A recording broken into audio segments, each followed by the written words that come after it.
Et pour parler davantage de ce sujet, nous avons le plaisir d'avoir avec nous en ligne M. Samir Souleyman, analyste politique. Alors bonjour monsieur. Bonjour.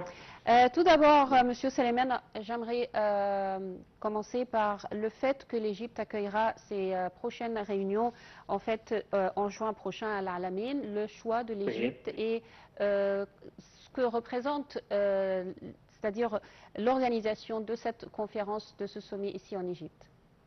Le choix de l'Égypte comme pays organisateur de cette conférence, c'est ça que vous vouliez dire, c'est ça? Non, je parle du fait que c'est l'Égypte, le choix de l'Égypte pour accueillir cette prochaine assemblée. Entendu. L'Égypte est quand même elle est considérée comme un pilier historique et institutionnel. L'Égypte, c'est l'un des membres fondateurs le plus influent dans ce domaine-là. L'Afrique Exim Bank, là, c'est la banque qui a installé. Monsieur Souleyman, est-ce que vous m'entendez? Vous êtes toujours là? Oui, tout à fait.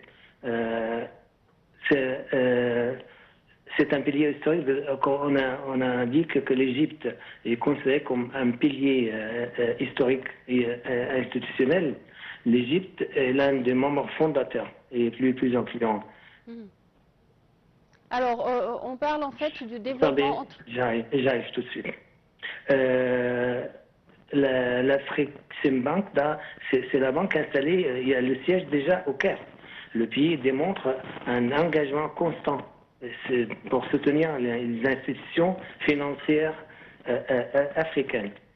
Alors, on parle aussi, il y a bien sûr du développement de l'Afrique et tous les efforts déployés par l'Égypte en vue du développement, bien sûr, du continent africain et les projets et toute cette coopération qui existe entre l'Égypte et les différents pays européens, pays africains également. Bien entendu, donc ça revient à partir du choix de cette ville de Al-Alamein, qui a des très grands projets de développement communs avec le partenariat commercial accru. Par exemple, l'investissement permanent aux entreprises égyptiennes et signer des accords d'exportation directe avec d'autres acheteurs africains. Et la conférence contient quand même plein de chefs d'État, des chefs d'entreprise, plus de 4000 délégués, des hommes d'affaires. Et cela pourra avoir des retombées immédiates pour le secteur du tourisme en Égypte, le secteur de l'hôtellerie et commercial. Et met en Égypte en avant dans des plus grands projets, faire les liens entre l'Égypte, le Moyen-Orient et l'Afrique subsaharienne. Alors, Monsieur Souleyman, j'aimerais parler également des domaines de coopération entre l'Afrique, les pays africains et l'Égypte. Quels sont les meilleurs secteurs de coopération entre l'Égypte et les différents pays du continent africain? Bien, il y a quand même la construction, le projet de la construction de l'Afrique partout, elle est au centre des discussions. Et on voit l'administration égyptienne essayer de matérialiser ça en faisant des projets, des projets de coopération dans tous les domaines qui concernent l'Afrique.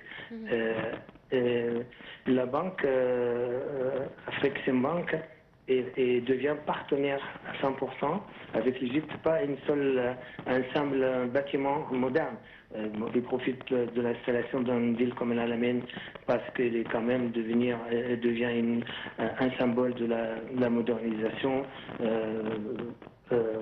dans tous les sens et représente le futur pour ces coopérations bancaires entre l'Afrique et l'Égypte. Et à travers l'Égypte, bien entendu. L'Afrique ouvre ainsi un chapitre où ces contenants héberge les banques les plus importantes et devient un catalyseur physique pour le commerce entre Africains. Je vous remercie infiniment, Monsieur Samir Souleyman. Je rappelle, vous êtes analyste politique. Merci beaucoup pour ces déclarations. Une petite